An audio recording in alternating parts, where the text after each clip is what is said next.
All right, guys, this is Chris from Resound, and I want to talk about how operations can improve your business. And what I want to talk about right now is bulletproof cultures and how to build them with radical honesty. We lie unintentionally. We lie in ways we don't understand. We lie in ways that seem like they're helping people and they're not. When we do this, we create toxic cultures without realizing it. We create toxic cultures that tolerate bullying, tolerate manipulation, and guilt.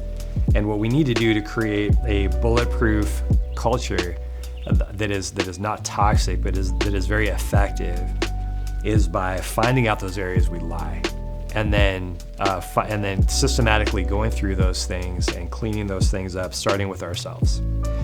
All right, so you can have a powerful culture, or you can have a venomous culture, and it can be very hard because a lot of times those pressures come that make you feel like, well, so-and-so's really having a hard time, so we're gonna handle this a different way because so-and-so's having a hard time. Or you have unclear goals, unclear policies, and you end up being manipulated by people who are either bullies or manipulators, and you're much more subject to manipulation if you've lost sight of your goal. And so here's how we create a more vivid picture of our goals, and here are 3 areas, example areas, where we can work on that most of us can really improve on. And they all have to do with operations or something upstream from operations. All right, so first of all, you want to build a falsifiable identity. Now, that idea of falsifiability comes from research, where when you do quantitative research and you do experiments, you create a hypothesis and you do experiments to verify, to confirm, or to basically deny, invalidate your hypothesis, you show your methodology. When you show how you've done it, you allow someone else to replicate it and falsify it or confirm your results. And so what we mean by a falsifiable identity is you say, hey, here's our values, here's our personality, here's our brand story.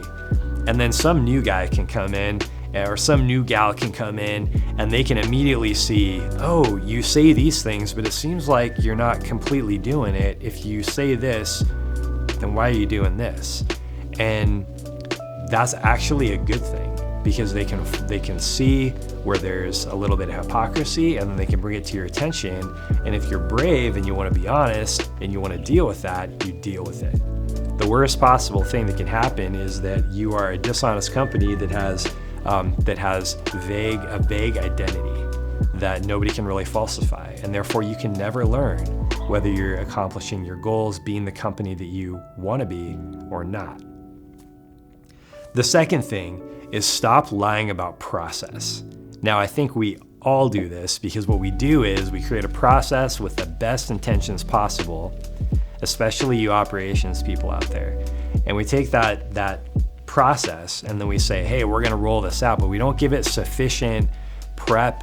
We don't talk to enough people. We don't vet it sufficiently. And then it ends up kind of flopping. And then you don't tell anybody that it's flopped, and so everybody's still confused. Everybody's wondering what's going on here, and that creates uncertainty. And if you notice, all these things back up to uncertainty and dishonesty. Dishonesty creates uncertainty. So if you're not clear about your processes, it's another way you're being dishonest. And then finally, reward good and punish evil. And we don't want to say this, we don't like talking about it, but if you think about rewarding good, you're basically creating a culture where honest people, when they speak up, you reward them, you validate them, you thank them for calling out the hypocrisy. And if you do that, you are rewarding good. That is one way you reward good. If someone shows up and they seem like they're complaining, backbiting, manipulating, working the system, you call them out on it. And in that way, you're punishing evil. You're making it an inhospitable environment where someone who's evil is really not going to fit in. They're not going to thrive. They're not going to be happy. None of their manipulations work. So why would they hang around? This is just not the place for them. And so if you can do these things, you're doing something that's very important, because in the book of Proverbs in the Bible, chapter 29, verse 12, it says, if a ruler listens to falsehood, all his officials will be wicked. And so that's a huge statement, but it comes to bear in our companies when we're trying to create a situation, we're creating processes, we're creating leadership and vision that is meant to serve other people outside of our organization. This whole thing is bigger than us. And if we can create an honest organization that is focused on those right things, where we define them correctly by creating a falsifiable identity, we stop lying about process, we as much as we can, we just be clear and transparent about process, and then we reward good and punish evil. We are creating an inhospitable environment for toxicity, and we're building a bulletproof culture based on honesty. Thanks very much.